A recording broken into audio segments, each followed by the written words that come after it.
Hello friends and families, welcome to ஷிவர் and பிளாக்ஸ். இன்னைக்கு சட்டனை பண்ணக்கூடிய ஒரு பேச்சுலர்ஸ் பிரியாணி பார்த்துடலாமா?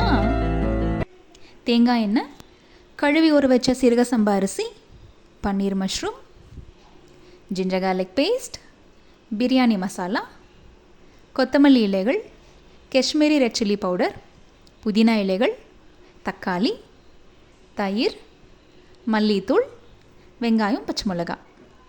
இவ்வளோ தாங்க இன்க்ரீடியன்ஸ். இப்போது ரெசிபி எப்படி செய்கிறதுன்னு பார்த்துடலாமா?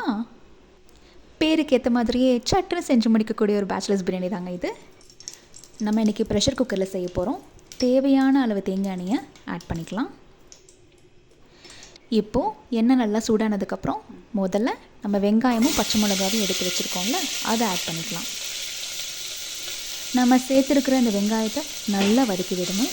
எந்த அளவுக்கு வதக்கணும்னா வெங்காயம் நல்லா கோல்டன் ப்ரௌன், கொஞ்சம் டார்க் கோல்டன் ப்ரௌனில் ஆகிற அளவுக்கு வதக்கி விடணும். இதுதான் அதோட கன்சிஸ்டன்சி.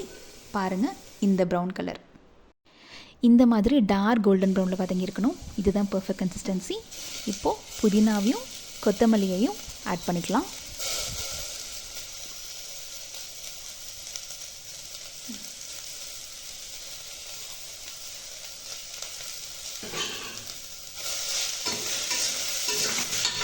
புதினா கொத்தமல்லி ஆட் பண்ணதுக்கப்புறம் நல்லா சாட்டே பண்ணணும். நல்லா நம்ம ஆட் பண்ணியிருக்கிற புதினாவும் கொத்தமல்லி இந்த அளவுக்கு சுருண்டு வரணும். இதுதான் கன்சிஸ்டன்சி. அடுத்து இது கூட இஞ்சி பூண்டு பேஸ்ட் ஆட் பண்ணுறோம். ஆட் பண்ணிவிட்டு நல்லா சாட்டே பண்ணணும். இஞ்சி பூண்டோட ரா ஃப்ளேவர் போகிற அளவுக்கு நல்லா சாட்டே பண்ணணும். அடுப்பை நல்லா சிம்மில் வச்சுட்டே பண்ணுங்கள். இப்போது தயிர் ஆட் பண்ணிக்கலாம். அடுப்பு நல்லா லோ ஃப்ளேம்லேயே இருக்கட்டும். தயிர் ஆட் பண்ணிவிட்டு கொஞ்சம் தண்ணி கூட ஆட் பண்ணிக்கோங்க. லைட்டாக நல்ல ஒரு ஜென்டல் மிக்ஸ் கொடுங்க. அடுப்பை நல்லா சிம்லேயே வச்சுட்டு நல்லா கிளறி கொடுங்க. இப்போ இது கூட நம்ம அடுத்து ஆட் பண்ண போகிறது காஷ்மீரி ரெட் சில்லி பவுடர், அடுத்து மல்லித்தூள், அடுத்தது பிரியாணி மசாலா. பிரியாணி மசாலா வேறு ஒன்றும் இல்லைங்க, பட்டை, கிராம்பு, ஏலக்காய், அன்னாச்சிப்பூ, கல்பாசி, இந்த 5 மிக்சியில் ஆட் பண்ணி நல்லா ஃபைன் பவுடரை அரைச்சி ஆட் பண்ணிக்கோங்க. இதுதான் பிரியாணி மசாலா. நல்லா கிளறி விடுங்க.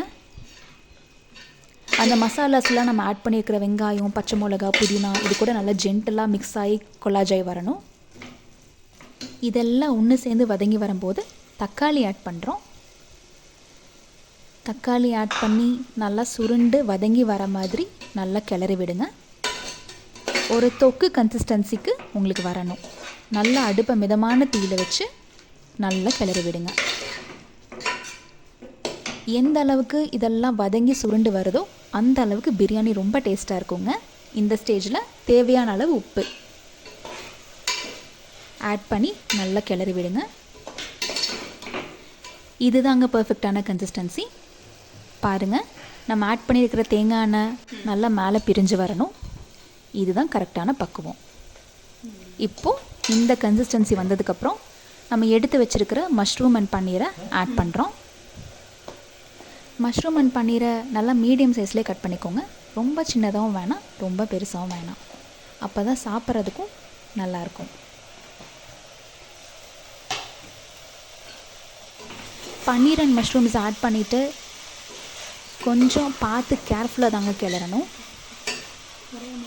நம்ம சென்டரில் கரண்டியை விட்டு கிளறாமல் இந்த மாதிரி சைடில் கரண்டியை விட்டு கிளறணும். அப்படின்னா நம்ம ஆட் பண்ணியிருக்கிற பன்னீர் அண்ட் மஷ்ரூம் நல்லா மசாலாஸ் கூட மிக்ஸ் ஆகி ஒன்றோட ஒன்று ஒட்டாமையும் உடையாமையும் வரும். இப்போது இந்த ஸ்டேஜில் நம்ம கழுவி ஊற வச்சுருக்கிற சீரக சம்பா அரிசி இருக்குது இல்லைங்களா, அதை ஆட் பண்ணிக்கிறோம். நான் இங்கே 3 கப் அரிசி எடுத்திருக்கேங்க. அரிசி ஆட் பண்ணதுக்கப்புறம் நல்லா ஒரு ஜென்டல் மிக்ஸ். இந்த ஸ்டேஜில் நம்ம தண்ணி ஆட் பண்ணிக்கலாம். 6 கப் தண்ணி எடுத்திருக்கேன். அதாவது 3 கப் அரிசிக்கு 6 கப் தண்ணி கரெக்டாக இருக்குங்க. எந்த கப்பில் அரிசி மெஷர் பண்ணணுமோ அதே கப்பில் தான் தண்ணி மெஷர் பண்ணணும். இந்த ஸ்டேஜில் சால்ட் செக் பண்ணிவிட்டு பத்தலைன்னா கொஞ்சம் ஆட் பண்ணிக்கோங்க. இவ்வளோ தாங்க இன்க்ரீடியன்ஸ். நம்ம ஆட் பண்ண வேண்டியதை எல்லாம் ஆட் பண்ணியாச்சு. எல்லாத்தையும் சேர்த்துனதுக்கப்புறம் எல்லாம் ஒன்று சேர வர மாதிரி ஒரு ஜென்டில் மிக்ஸ் கொடுத்து நல்லா கிளறி விடுங்க.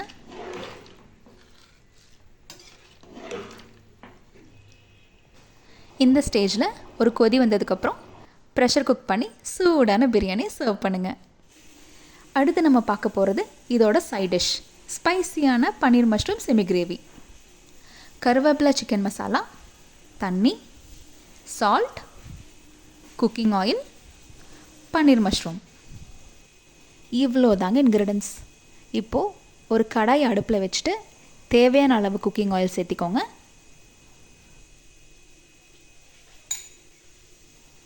ஆயில் நல்லா காஞ்சதுக்கப்புறம் நம்ம எடுத்து வச்சுருக்கிற பன்னீர் மஷ்ரூம்ஸை ஆட் பண்ணுறோம். நான் முதல்ல சொன்னதாங்க, பன்னீர் மஷ்ரூம்ஸ் ஆட் பண்ணதுக்கப்புறம் கரண்டி நல்லா சைடில் இருந்து தான் கிளறணும்.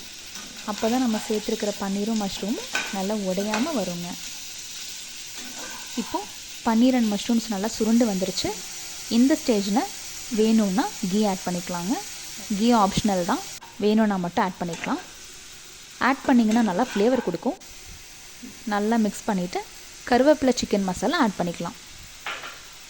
கருவேப்பிலை சிக்கன் மசாலான்னு நீங்கள் சூப்பர் மார்க்கெட்ஸில் கேட்டிங்கன்னாவே உங்களுக்கு கிடைக்கும்.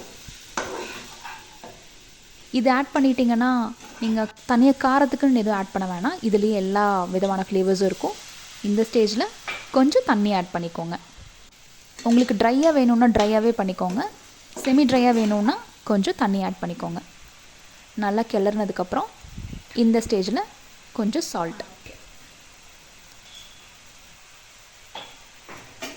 எல்லாம் சேர்ந்து ஒரு ஜென்டில் மிக்ஸுங்க. அவ்வளோதான், நம்ம ஸ்பைசியான பன்னீர் மஷ்ரூம் செமி கிரேவி ரெடி. இன்க்ரீடியன்ஸும் அதோட மெஷர்மெண்ட்ஸும் கீழே நான் டிஸ்கிரிப்ஷனில் கொடுத்துருக்கேன். வேணுங்கிறவங்க செக் பண்ணிக்கோங்க. தேங்க்ஸ் ஃபார் வாட்சிங். Subscribe for more videos. Thank you.